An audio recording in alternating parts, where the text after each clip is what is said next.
I'm on a Mac, I'm in Terminal now, and to go into the Erlang shell, I can just type Erl, and that will bring me into the shell. Now, if you're on Windows, all you have to do is click the Erlang icon, and that will automatically start the shell. So the first thing I want to do is assign to a variable. So I'm going to do x equals 1 and hit enter. So you'll notice nothing happened in this case. I should get some kind of output feedback that the assignment has actually taken place. Now all Erlang commands end with a period, so maybe that is the issue, because you can't actually type the period after the fact if you forgot it and hit enter, and then it should execute the command. But we still are getting some problems here. So now we've got an exception. No match of right-hand side value 1. And you may be wondering, well, what does that even mean? So it's not at all intuitive as to what that means. But what's happening is all variables in Erlang need to start with the first capital letter. So whatever variable you're using needs to start off with the capital letter.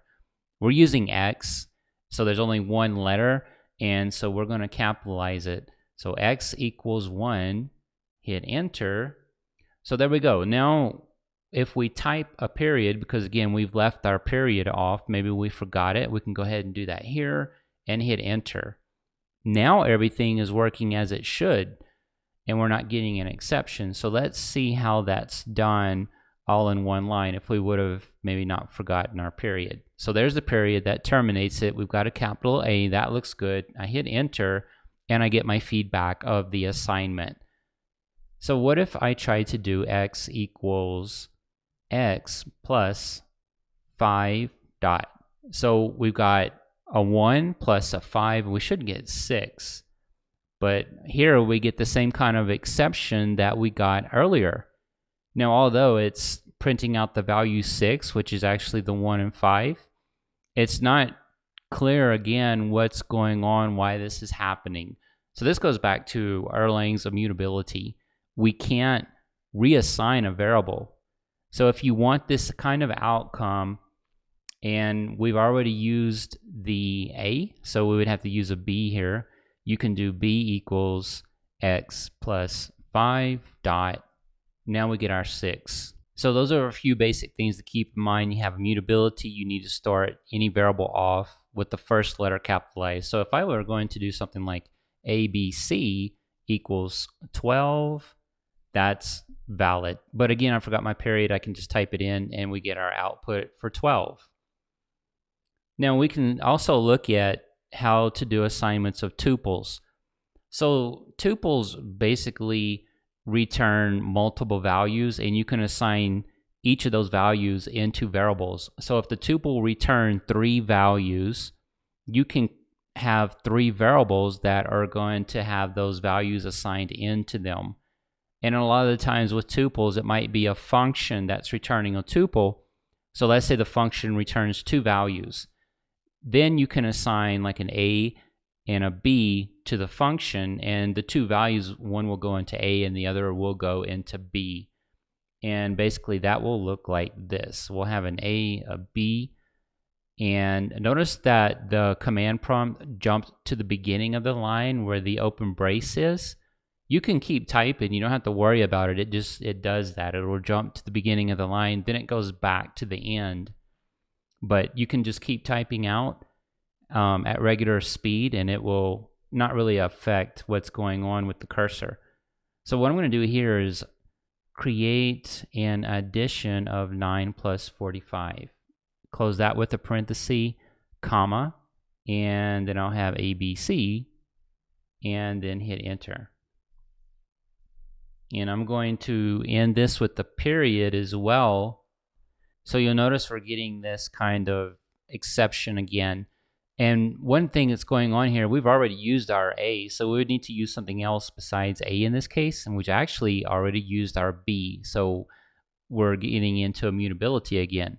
Now, there's actually a history of commands, and I can just click the up arrow to go back and see what I've done before. So here what I'm going to do is C, comma, D, hit enter. Now we have assignments of these. So C has 54 and D has ABC. And if we want to see this in action, we can do E equals, let's say, 6 plus D period. We should get 60.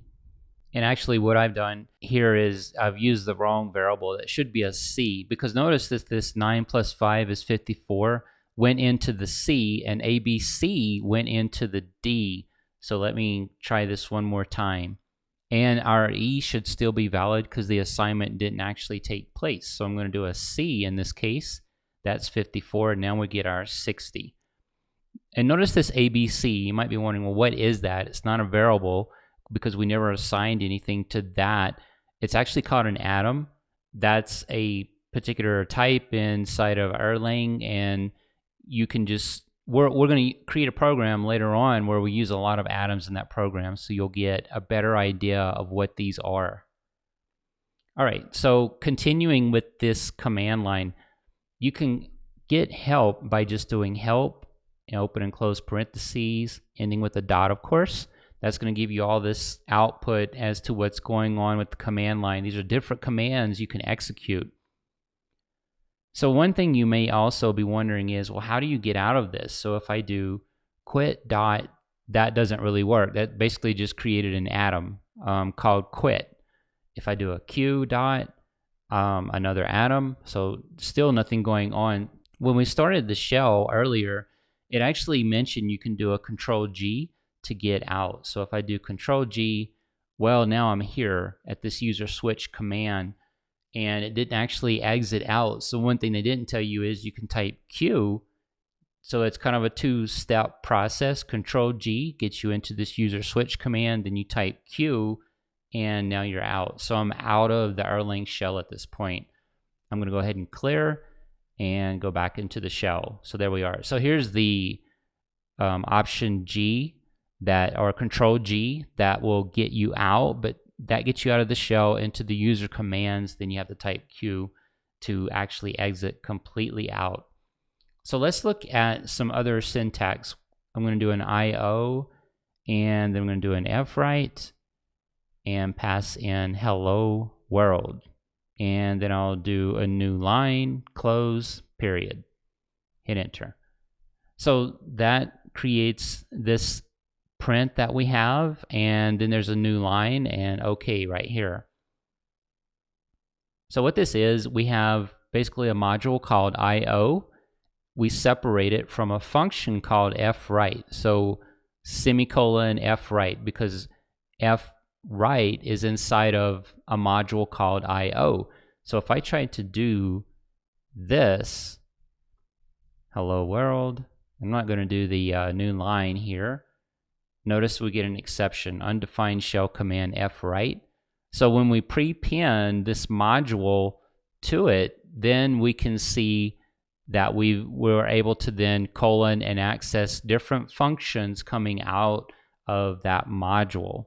And also, when we start working with local files, it's important to know, where are we right now inside the file system? Where would I want to put any files I want to work with? To do that, you can do, I'm going to go into the help and actually show you that one, then we'll run the command for it. It's pwd right here, print working directory. So I am going to do that now, pwd, open close parentheses, period. And this is where we are. So if I want to add a file that I'm going to work with, I would add it here, and the file would be a .erl. So the file would end with Erl as well, and all my Erlang statements would be in that file. Then I would compile it, and I could run it right here inside of this shell. And again, we're going to see how that works. So these are a few basic commands with the shell. So if I want to get out, I'm going to do a control G. And the user switch commands, I'll do a Q, no period, and I'm out. So next, what we're going to do is get into more Erlang syntax, programming syntax inside of the shell.